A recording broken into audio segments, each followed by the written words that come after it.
ప్రజా సమస్యల్ని చర్చించి కీలక నిర్ణయాలు తీసుకోవాల్సిన స్థానిక సంస్థల సమావేశాలు మొక్కుబడి తంతుగా సాగుతున్నాయి. ఎమ్మెల్యేలు, ఎంపీలు, ఎమ్మెల్సీలు డుమ్మా కొడుతున్నారు. ప్రజా ప్రతినిధుల బాటలోనే అధికారులు కూడా నడవడం దేనికి సంకేతం? ఉమ్మడి చిత్తూరు జిల్లా పరిషత్ సమావేశాన్ని ఎమ్మెల్యేలు, అధికారులు లైట్ తీసుకోవడానికి కారణాలేంటి? వైసీపీ హయాంలో జరిగిన మీటింగులకు, కూటమి పాలనలో నిర్వహిస్తున్న సమావేశాలకు పెద్ద తేడా లేదనే విమర్శలు ఎందుకొస్తున్నాయి? Was this inside story?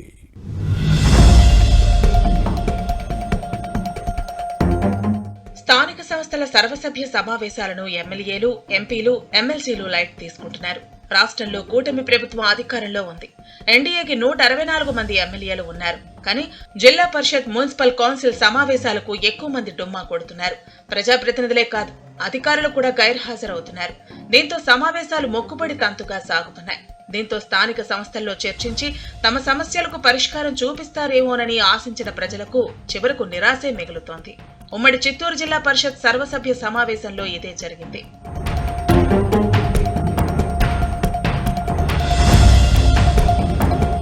రాష్ట్రంలో కూటమి ప్రభుత్వం అధికారం చేపట్టిన తర్వాత ఇటీవల ఉమ్మడి చిత్తూరు జిల్లా పరిషత్ జనరల్ బాడీ మీటింగ్ జరిగింది. ఉమ్మడి జిల్లా సమావేశం కావడంతో చిత్తూరు, తిరుపతి, అన్నమయ్య జిల్లాల కలెక్టర్లు, జాయింట్ కలెక్టర్లు, ట్రైనింగ్ కలెక్టర్లు హాజరయ్యారు. కానీ కూటమి ఎమ్మెల్యేలు, ఎంపీలు, ఎమ్మెల్సీల్లో ఎక్కువ మంది గైర్హాజరయ్యారు. 3 టీడీపీ శాసనసభ్యులు, జనసేన ఎమ్మెల్యే మాత్రమే వచ్చారు. వైసీపీ నుంచి 2 ఎమ్మెల్సీలు, ఓ ఎంపీ హాజరయ్యారు. కుప్పం నుంచి ప్రాతినిధ్యం వహిస్తున్న ముఖ్యమంత్రి చంద్రబాబును మినహాయిస్తే 7 టీడీపీ ఎమ్మెల్యేలతో పాటు ఎంపీ డుమ్మా కొట్టడం విమర్శలకు తావిచ్చింది. అలానే 2 వైసీపీ ఎమ్మెల్యేలు, ఎంపీ కూడా హాజరు కాలేదు.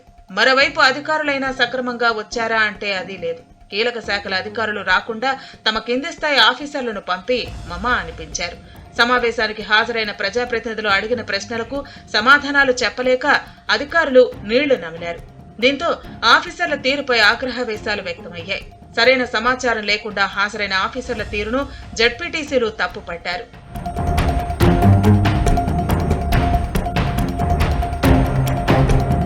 జడ్పీ మీటింగ్ కు ప్రజాప్రతినిధులు, అధికారులు డుమ్మా కొట్టడంతో ప్రజా సమస్యల పరిష్కారంపై వీరికి ఏ పాటి చిత్తశుద్ధి ఉందో అర్థం చేసుకోవచ్చు.